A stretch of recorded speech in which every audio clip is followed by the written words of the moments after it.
lastminute.com DKO podcast. Maybe we're going to do one before Ireland, who knows? But we're here to talk about everyone's favourite topic, McKellar's. McKellar's gone. What the hell was my initial reaction? And the more I pondered it, the sadder I got. I am here with Nathan Williamson of Rugby.com. You know Nick? Who wants him anyway? He's a Brumbies fan. Real deal right here. Let's get cracked in. Let's get straight into it. We have no plan tonight. Nathan, I guess, what were your first thoughts when you heard it? Surprised. The news. Surprised. I would have thought he would have stayed down his contract. I understand he was going. There was meetings late last week just around, I guess, his performance, and I think that turned more into, why should you stay, rather than, all right, so what are you going to learn from next year's times, which I think caught a lot of people by surprise, but it seems like from reading a lot of reports and putting it all together, there was a pretty scathing review from the players. So suddenly the Waratahs are now looking for a fourth head coach in 6 years, which is as my little caption below says, it's Groundhog Day. And as my little caption says, it is the children who are wrong, referring to sacking all the coaches and changing nothing else. Look, we've been hearing a couple of reports over the weekend that they were doing this review. Some kind of murmurings that maybe he'll be chopped. If he was to get chopped, and he hasn't been chopped, well, reports he's quit. The PR statement says for personal reasons, which could mean anything. Could just mean he hates everyone's guts.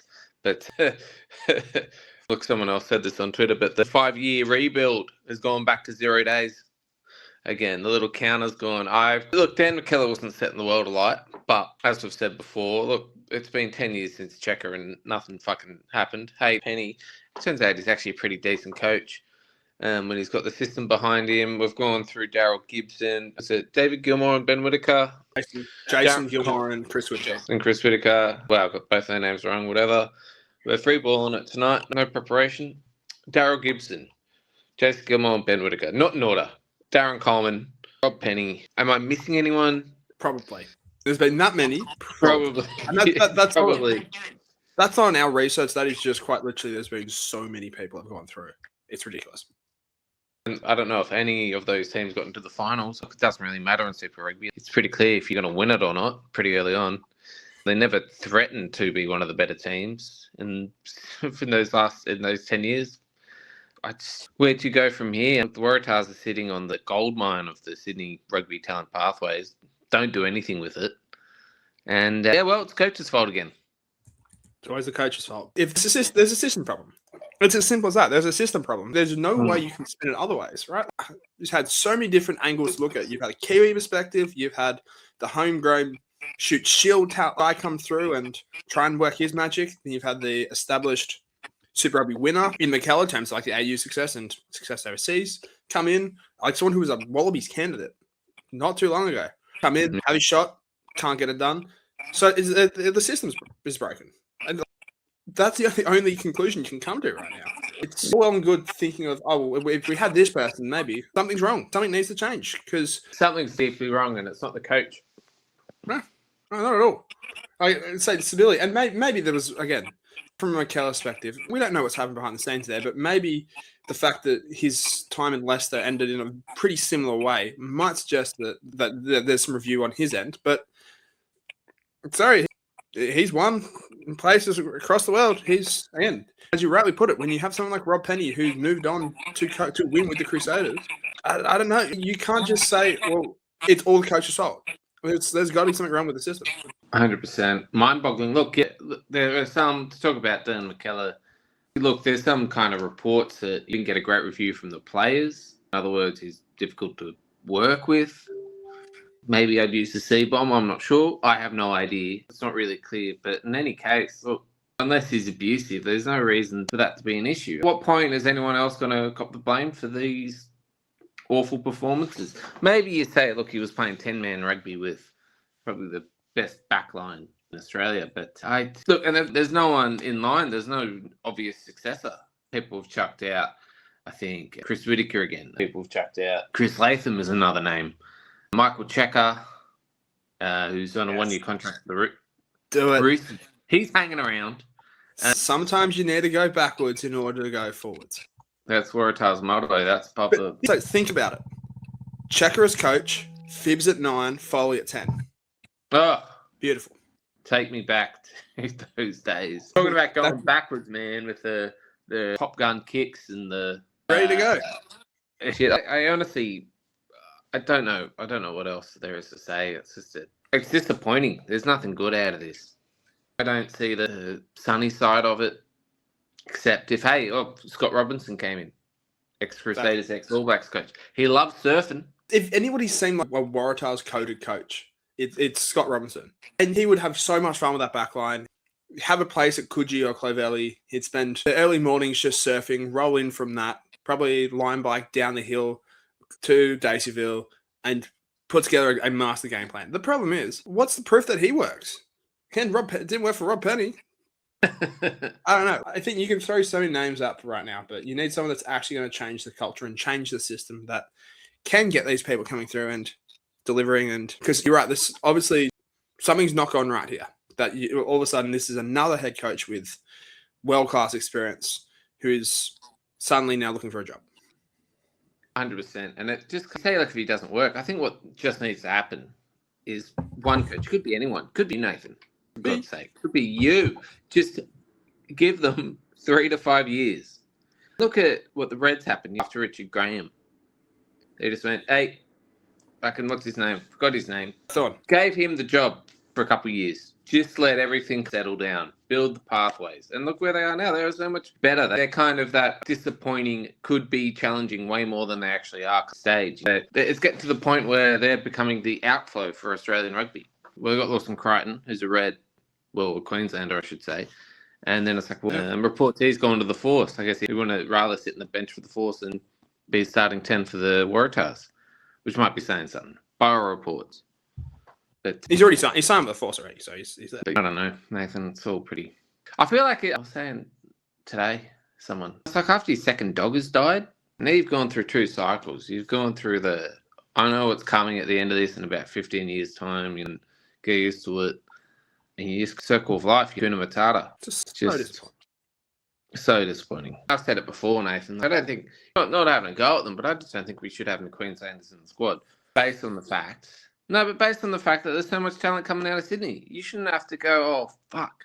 Hey, Angus Blythe, do you mind giving us Angus Blythe? Really, there's so much that needs to be sorted out within that organisation. And look, maybe this is what has to happen. This is the necessary change, but we've been here before. So if I was to say, this time is the one that's going to really kick it into gear. I don't know, is it? So, but I think a move like this makes it just as clear as daylight that this isn't a coach problem. You can't do it any other way. And if anyone's like, oh, well, you lost this, you lost the players, you lost that, and you're like, come on, it's just not the case. Even, I was thinking as well, right? Next year, Angus Crichton's getting parachuted in. If any other club, apart from Carter Gordon, when was the last time the Reds got a league convert? For example, a big name signing, I can't really think of it. Or Brumbies. And here we are, the Waratahs, it's failing upwards. Anyway, you can tell by our tone, we ain't happy. It's up because we should be talking about tests right now. Should be talking about how we have optimism and we can do this. We can take down Ireland. But it's like, well, we've sold out Alliance and just no one cares right now.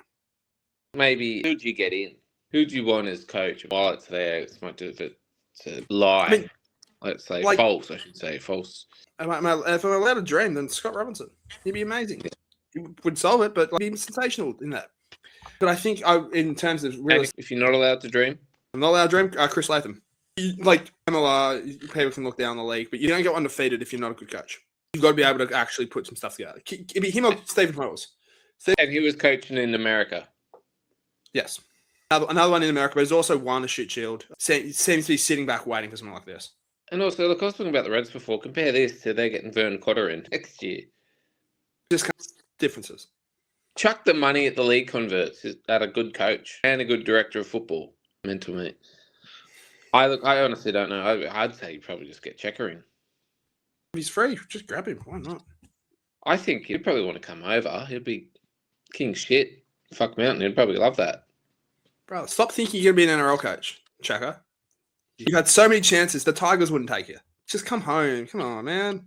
I've said it before. He should be the Blues coach. Oh, that's a good shout, yeah. I reckon it's a really good shout. Just he doesn't have to do anything. Okay. What do you do at the Panthers? State of Origin is about 20% tactics, 80% can you fire the team up. True. But that only lasts for so long until they go, hang on a minute, you just might be a prick. I see him 3 times a year. Perfect.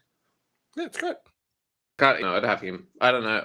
I've got no fucking idea. That would be good if they got Scott Robinson in. I mean, remember when Folau got sacked, it got revealed that some guy was paying a good chunk of his wage and he withdrew that at some point because of his opinions. He didn't like him. And what's that guy doing? He's paying for Swiley. Whoever's paying, if someone is helping pay for Swiley, can you put that on the Scottish guy who's coaching the Hurricanes? Why not? Give us somebody. Give us someone. The French guy with the glasses. Fabien Gaultier. What's he doing? Get him down. Coaching France. Simple as that. Are you saying that's more important than the Waratahs? I don't think so. Look, it's one blue side against another blue side. We are the Blues too. Stick him in neutral bay. You'll love it. Here are all the galettes you can want. Fuck. I think that's all right. Do you have anything more to say about the Tahs? No, I think that's it. It sucks, but it is what it is. Yeah, it sucks. I guess we should try to brighten the mood and talk about Ireland coming up. We shared our teams pod a couple of weeks ago. I've forgotten mine. The teams will be announced when on Thursday, about Thursday, 2 p.m. 2 p.m. Right. Hopefully. I guess from this far out. Look, I'm a patron saint of good rugby takes. Paul Cully, he said in an article recently, like, look, if you look at the Lions test, the Wallabies played really well for 2.5 of those 3 tests. And everyone's thinking of the end of season tour, like, they were out of gas completely.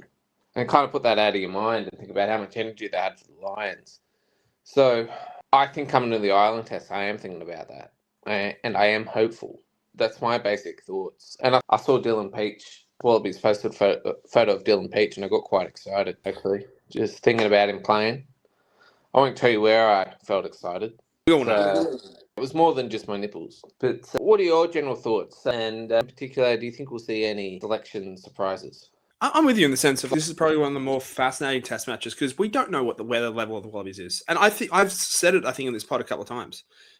Spring tours are overrated. All this nonsense gets brought up about, well, it was a winless spring tour. Firstly, we beat Japan. Not a winless spring tour. We beat them. Oh, but with the winless European tour, and that hasn't been done in 60 years. We literally went winless 2021, I think it was. 2020 or 2021. Oh, no, we meant a 4-game series. The reality is, and we keep pushing this back, and ultimately, it might be cope from us, but I honestly think it's because at the end of the day, we don't really care about spring tours. And the grand scheme of a year, spring tours don't really matter. The results, it's ironic. It's the closest one along, but we just forget about it. We should have the French attitude of just not giving a fuck. Anyway, we can talk about them later. It's like they don't care. So we're all of a sudden so worried about what happened after 13, 14 games when we were absolutely cooked. I digress. It's been a really good test of the limit. Ireland are a very good side. Somehow we're favourites. I don't think we should be favourites, but we are favourites. That's weird. In terms of selection surprises, I think Lockie Shaw figures. I wouldn't be surprised if he starts. Yeah. I think Tom Hooper might start in the second row, but if Tom Hooper doesn't start in the second row with Jeremy Williams, and I wouldn't be surprised if Lockie Shaw starts. He's way taller than you think. But how tall do you think he is? 6'9". About that, yeah. 2 meters. Bang on. You always got to account for the fact that they look small on TV, but then you've got to remember they're footballers. Like George Gregan's 5'11", 6 foot, and he looked like he was 3'2" on the field. So I think they like him. I think he goes in somewhere. In terms of what happens game-wise, it'll be tough. I think it'll just be key. Can we basically stop the ball out the back? Because that just absolutely cooked us last time. They just ran the most simple shape, and we were so cooked we just couldn't stop it. I remember when, what's his name, the Australian guy on the wing for him. Matt Hansen. Matt Hansen at one time just nodded at their fly half, his name I also forget. Maybe it was Prendergast, maybe it was Carberry, I'm not sure. And he just kicked up and under. And Matt Hansen just sauntered through, caught it, and I think he scored a try. Yeah. And it was just straight up the guts. It wasn't complicated at all. That burnt into my brain. Sikopi Kepu got a red card against Scotland. Do you remember that? Yeah. So stupid. What's burned in my memory is like they ran basically the same play like 3 or 4 times, and it was just an open man every single time. Okay, if you just keep your defensive shape, shut that down, giving yourself a chance. And a full crowd, how many of those are Australians? I don't know because it's Sydney. The Irish are everywhere around here. It's disgusting. It is disgusting. Makes me sick to my stomach. But again, that's the reality of our situation right now. But hey, if we can start with a win, build so much, as you touched on, France is going to be difficult because they've got a whole bunch of their stars just flying straight to Australia. They're not even bothering going to New Zealand. So Reports DuPont's going to be playing. first start Spain. ever for DuPont in Southern Hemisphere, I think. So they've got one game left, I think. No, they're done. They played it 24 hours ago, basically. Right. We're recording. So it's Sunday morning. We're recording this Monday night. So there's reports that their B-side's still pretty fucking good. Their B-side will be playing New Zealand. Yeah. But yeah, it'll be exciting to see them. I wonder if that's part of the negotiations between Rugby Australia and stop poaching all our guys. Maybe the Waratahs coach budget's gone into the back pockets of the French executives. You know, and it's not a real claim. Don't sue me. Allegedly. Wrote down allegedly. Allegedly. Who's alleging? I'm alleging. Yeah. And then, of course, Italy. Don't forget, Italy's back now. Italy and Argentina are basically kindred spirits in the sense of they haven't got a big enough name, so if you beat them, everyone's impressed. But if you get beat by it, but they're good enough to definitely beat you, and everyone goes, what the hell, how are you getting beat by Italy? When it's like, well, no, they're actually good. Yeah. And they beat England and Scotland in the Six Nations. Yeah, good. But everyone will forget that and just be like, oh, it's Italy. Yeah, we'll roll through them. Rest plays for that one. You'll be swayed. It's like, cool no. if you do. No, absolutely. Yeah. Fuck. It's going to be a difficult one for me on the weekend, Nathan. Do you want to hear about it? Go for it. So the Socceroos playing at 4 a.m. It's getting up and about for that. Side note, I love hearing about all these fucking people in Victoria complaining about having to get up mid to watch games. Cowards. Everything you watch is in prime time. Yeah, get behind it. So that will be in the morning. And then my friend's got a birthday party that's starting in the afternoon, and the game's on at 8. So I can do the 4 a.m. and the 4 p.m. party. I can do that easily. You know? But it's pacing myself, Nathan. Yeah. It's pacing yourself. Or it could just make the game a lot more bearable if we get... Yeah, but at least I can put the foot in the pedal at half time if that's the case. You know what I mean? That's true. Yeah. Other thoughts? About the Australia-Ireland game or just in general? Whatever. An early shout out, the Australian 20s. Spain, like in 20. That was good. Yeah. That started. Sorry, we just completely forgot another one. Hey, Bledisloe, thoughts? I was going to bring that up after. I think it's awesome. Every second year, which is fucking dumb. At this stage, like... the next 6 years, though, isn't it? Pardon? Isn't it until 2031? It's every 2 years? Yeah, but also gaps for it to be 28-30 in New Zealand. So you just alternate. Oh, okay. So in Australia, it's every 2 years. Like, I'll put it this way. I don't think it's locked in for 28 and 30. But the reality of the situation is the 27 games going to sell out within hours. It's going to be a massive success. And New Zealand Rugby will just be like, oh yeah, we should do that as well. And host. And so that they'll jump at the opportunity and host the game for 28 and 30. That's my prediction. Oh, okay. Happen next year? Pardon? It's going to happen next year? Yeah. Okay. It's it. Yeah, awesome. I think it's fantastic. And look, this is a bit of a tangent, but the chat on Twitter about expanding the... Oh, look at the Warriors. New Zealand needs a second team, whatever. And I saw rugby union fans quaking in their boots, blah, blah, blah. I'm on, because what it will mean is that the NZRU will have to, get their ass. Yes. And actually look to develop relationship with Australia, because I think what the NRL Super Rugby doesn't have is energy and a competition. I think eggs in the wrong basket. And there's also this other chat on another kind of tangent of a tangent about doing a World Club Championship. Who's driving it? The Kiwis. But it's so, Ready calendar, blah, blah, blah. It's stupid distances, but who really, blah, blah. But they're not just thing closest to them because they seem to have disdain for Australia. Well, we can't beat them. Problem. As soon as we beat them, then I've kind of got the New Zealanders don't like rugby; they just like winning, and so they just kept winning. So the stuff rather than yeah. Even 20 Georgia. What are we going to do? I'll just go out and win the next game. We sweat. No, we're going to claim it was a practice match, not a real absolutely practice match. Yeah.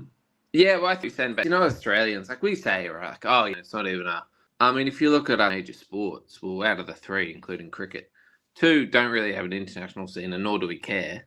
about what happens. And then cricket, it's kind of here we run, and then we forget about it. Like Middle of the night. Oh, okay, we haven't won in India for 50 years. We got rolled by nobody cared. No one cares. Yeah. And then if you look at our cricketing style, it's all just fast paced, big smacks and big, Yeah. And then you do get the people like Steve Smith who actually care about technique. Yeah. I'm not just hitting it. But anyway, I digress. Sorry for all tangents. But yeah, man. Anyway, I thought it was sick, and I think it's great. And I think Super Rugby should bend it, make it happen. I mean, does the comp really just I honestly keep playing without the stars? Like, who cares? And I think that's what's going to... If I had to take a guess, I reckon that's what's going to happen. You might have a shortened rounds, I don't know, 2 to 3 game type rounds, but this one will actually matter, and everyone will be like, oh yeah, sweet, we've got a Bledisloe, so we'll be fine. And if they would get away with it, what would be nice is if you had... Actually, I have no idea when Anzac Day falls next year. 25th of April, mate. No, say Sunday, perfect. So on the Friday or the Saturday, do Reds versus Blues. Yeah. Or you do a double header of Super Rugby in Brisbane. Yeah. Properly, keep Super around, but it's like a mini Bledisloe Super round hybrid. I mean, you could do teams. I mean, we'll be 4 plus Fiji. Because Rwanda's been cut. And I mean, look, if that's the issue, right, that Fiji will have a full-strength team, you could even do something like pause the round completely and Fiji Samoa. Yeah. Which they should be the threat to the talent pathways in the islands. How do we get them back on side? It's such a no-brainer and it makes perfect sense. The only other issue would be the fact that Samoans and Tongan are probably going to be in Japan and they might not be released for this sort of stuff, and that's also going to be our issue with the Bledisloe in that April, because there's they don't have to be released. Meanwhile, the Kiwis have full strength team. Correct. But I mean, look, how long is us anyway? The Kiwis, we got good. We got good. But how long will it be start picking Ricky again? Yeah. I'm honestly, it's got crazy. If it was you have the Bledisloe and you go, okay, we can't release them. We need all the Japan to go, all right, Japan, you play Fiji. Yeah. And then Samoa, you can play Tonga. Why not? I'm sure the French-based players, most of Samoa and Tonga can play, but, get the ball rolling. Yeah. I think it's Super Rugby's origin. It means so much more. In a market which hasn't had an Anzac Day game in a long time. So when was that? Did they ever play it on Anzac Day? No, Bledisloe's never had it. It's more like I don't think the Broncos have had an Anzac Day game. The Dolphins might have, or North Queensland might have. Yeah, yeah. Oh, because they're going to Brisbane. Yeah. Yeah. I mean, Anzac Day test, but they stopped it. Yeah. And they just went back to NRL. But I mean, rugby it's crazy. I think people going, what about Super Round? Man, if I could do Super Round anytime. Do Super Round on Easter. Yeah. Honestly, makes no sense. Just go on Easter. Easter is Super Round. Simple. I mean, there's a weird March. It's like March. Yeah. I mean, change every year. I mean, maybe say a couple of years ago, Anzac Day was at the end of Easter, so we got a 5-day weekend. Yeah, which is great. Yeah. Apart from fine. That's your two traditions. Damn, easy. Bit of culture. Bit of culture. All right. Else you shouted out the 20s before. I think we're basically there. Yeah, I don't think I have any shout outs. No, we're all there. All gravy, baby. All gravy. Alrighty then. Thanks everyone for listening. Hope you learned, laughed. Hope you cried. I've not cried. I've been going through those 3 emotions all day. We will probably do a reaction after the game. If you're listening before, I'm not sure I'll be up for it. But let's go to the Wallabies and keep an eye out on Thursday for the team show. All right, everyone. Catch you. Catch you later.